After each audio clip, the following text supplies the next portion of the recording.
Before TLC, before there was even Survivor Series, hell, before there was even WrestleMania, you had Starrcade, which was the original biggest pay-per-view attraction. Before WrestleMania was the biggest, Starrcade was the first biggest pay-per-view attraction. It was originally in November, but then thanks to Survivor Series 1987, they moved to December.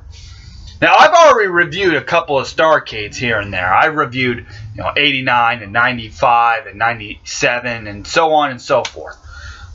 So if you don't see those reviews, I've already done those. So I'm going to do a couple of Starrcades. Actually, I'm going to do the rest of the Starrcades. And I'm not going to do them in particular order. Like later on in December, I'll do the 80s, but I just kind of want to finish out the 90s Starrcades. So right now, this is Starrcade 1993 review, and this is a phenomenal show. I thought Starrcade 1995 was the best Starrcade of the 90s, but I have to say, Starrcade 1993 for build-up for the main event alone makes this the best Starrcade of the 90s, and you're gonna find out why. Now, the big main event was Ric Flair versus Vader. It was career versus championship. Vader put the belt on the line. Ric Flair put his career on the line. Yes, this is actually one of the very first times Ric Flair put his career on the line. And it was such a special moment. It was such a special thing. Because not only was that just the main focal point, it was really the biggest and honestly really the only focal point of this show. It's kind of a bad thing. However, it was so good, it was so great that it's fucking awesome. They build up this whole career-threatening thing versus the championship so greatly throughout the show. It's fucking marvelous. First, they do this intro, and it's so incredible. They show Gene Okerlund with Ric Flair saying goodbye to his family, saying goodbye to David, saying goodbye to who would become Charlotte, saying goodbye to his family, going into that limousine and talking to Gene Okerlund and saying how this could all be the end for Ric Flair. And that was so great. They showed the limousine pulling up. Then they showed earlier on in the day, they showed Vader coming in and training in the ring with Harley Race. And then they had this video package. They showed Vader destroying people, destroying Sting, destroying Cactus Jack. And they showed Ric Flair being the champion at Starrcade 83 and being the man and being the franchise of WCW. And it was fucking awesome. And how his career could be over. And they talked in the limousine. They showed him talking to Okerlund, how it could all be over. They show him pulling up. They show him arriving. They show Vader training. And they build it up. All that crap. And I'll talk about that later on. It's fucking awesome. So we get Paul Roma and Paul Orndorff defeating Too Cold Scorpio and Marcus Bagwell in a mediocre tag match of 4. The Shockmaster, yes, he was still around after he fell face first on his... After he fell on his fucking face and dropped his fucking Stormtrooper's mask. He defeated a generic big guy named Awesome Kong in a squash match. I'm actually just not going to rank it at all.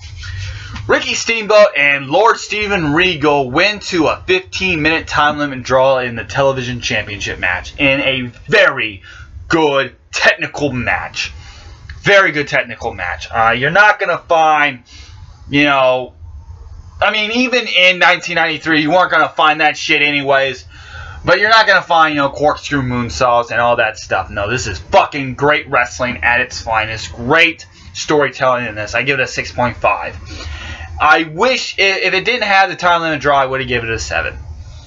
Cactus Jack and Max Payne defeating Shanghai and Tex, who is eventually Midian. Now, I don't know the other guy, but the other guy would eventually become Midian. This was just kind of a basic tag team match of 4. Nothing else that you would see on WCW Saturday Night at the time. Then we get Steve Austin defeating Dustin Rhodes in a great 2 out of 3 falls match in the United States Championship match. Now, back in the old WCW days, there was a ruling. If you threw your opponent over the top rope, you are disqualified. I always hated that rule, but sometimes when they play it off, they could play it off really good. And they played it off really good. First, Dustin Rhodes accidentally threw him over the top rope, and he got disqualified. Then he beat the shit out of Steve Austin, and then Steve Austin, and he wrestled so great. This another great technical match, and then Steve Austin beat him 2 straight falls. 7.5 is my rating on that match. A great match. Rick Rude defeated the Big Boss Man, or just the Boss here, in a good WCW International Championship title match. What's that, you say? Well, it's the big gold belt.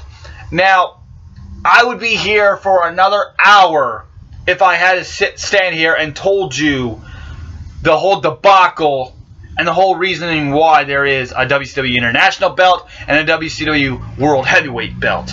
2 completely different belts, 2 completely different world titles in the same company. I would be here forever if I had to tell you that debacle. All I gotta say is, I don't know, read a fucking book about it. I give it a 6.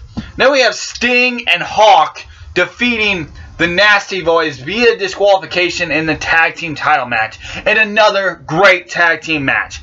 Very great, and another great title match, I should say. A 7.5. Very good. Very good. And in the main event, it was all about, this was the biggest focal point ever. They build it up so bad, and what do you get? And when I mean so bad, I mean fucking so amazingly. We get what was voted in the Starrcade Essential Collection, the greatest Starrcade match of all time. And I would have to agree. Ric Flair defeating Vader for the WCW World Heavyweight Championship belt.